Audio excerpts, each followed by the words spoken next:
Hello everyone, welcome to our channel. இன்றைக்கி என்ன பார்க்க போகிறோன்னா, திராட்சையில் என்னென்ன பூச்சியெல்லாம் தாக்குதுன்னு பார்க்கலாம். ஃபஸ்ட்டு பார்த்தீங்கன்னா வெட்டுக்கிளி. இந்த வெட்டுக்கிளி என்ன சொல்லுவாங்கன்னா, இங்கிலீஷில் லீஃப் ஹாப்பர்னு சொல்லுவாங்க. இந்த வெட்டுக்கிளி என்ன பண்ணுன்னா, இந்த திராட்சை பழத்தோட இலையிலையும் அதோட காயையும் இன்னும் உயிர் வாழும். இந்த திராட்சை பழத்தோட இலையில இது போய் உட்காந்துச்சுன்னா அதோட சிம்டம் எப்படி இருக்குன்னா, ஒரு மாதிரி மஞ்சள் கலரில் இருக்கும். இதனால ஃபோட்டோசிந்தசிஸ் நடக்காது, நியூட்ரியன்ட் சரியாக திராட்சைக்கு போய் சேராது, திராட்சையோட ஈல்டு கம்மியாயிடும். அடுத்து பார்த்தீங்கன்னா இலைப்பேன்கள். இதுதான் இலைப்பேன்கள். இலைப்பேன்கள் இங்கிலீஷில் என்ன சொல்லுவாங்கன்னா, த்ரிப்ஸ்னு சொல்லுவாங்க. இது வந்து என்ன பண்ணுன்னா, இலையையும் அதே மாதிரி அந்த திராட்சை பழத்தையும் சாப்பிடும். இது வந்து திராட்சை பழத்தை சாப்பிட்றதுனால அதோட மேலே வந்து என்னவா இருக்குன்னா, இந்த மாதிரி காஞ்சு போன மாதிரி ஒரு சிம்டம் இருக்கும்.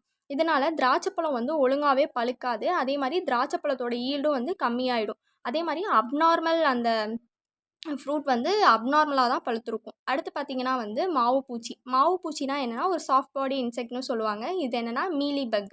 இந்த மீலி பக் என்னென்னா, அந்த இலையையும் அதே மாதிரி அந்த திராட்சை பழத்தையும் சாப்பிடும்.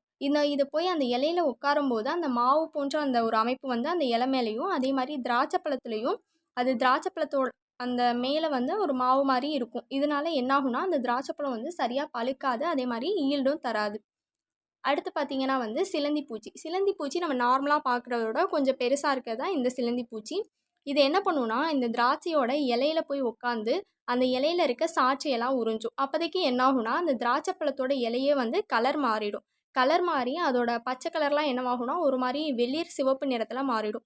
இதனால என்ன ஆகும்னா, சரியாக ஃபோட்டோசிந்தசிஸ் நடக்காது, நியூட்ரியன்ட் சரியாக வந்து திராட்சைக்கு போய் சேராது. அடுத்து பார்த்தீங்கன்னா வந்து திராட்சை பழம் அந்துப்பூச்சி. அதாவது இது வந்து மாத் அந்த வகையில் சேர்ந்தது. அதாவது பட்டர்ஃப்ளை மாதிரியே கொஞ்சம் குட்டியாக இருக்கும். இது என்ன பண்ணுன்னா, இது வந்து அந்த பழத்தை சாப்பிட்டு அந்த பழத்திலே வந்து முட்டையிட்டு அந்த லார்வாக்கெல்லாம் அந்த பழத்திலே வளரும். அதனால வந்து என்ன ஆகும்னா, அந்த திராட்சை பழத்தோட ஈல்டே கம்மியாயிடும். திராட்சை பழத்தில் வந்து சரியான அளவில் ஈல்டு கிடைக்காது.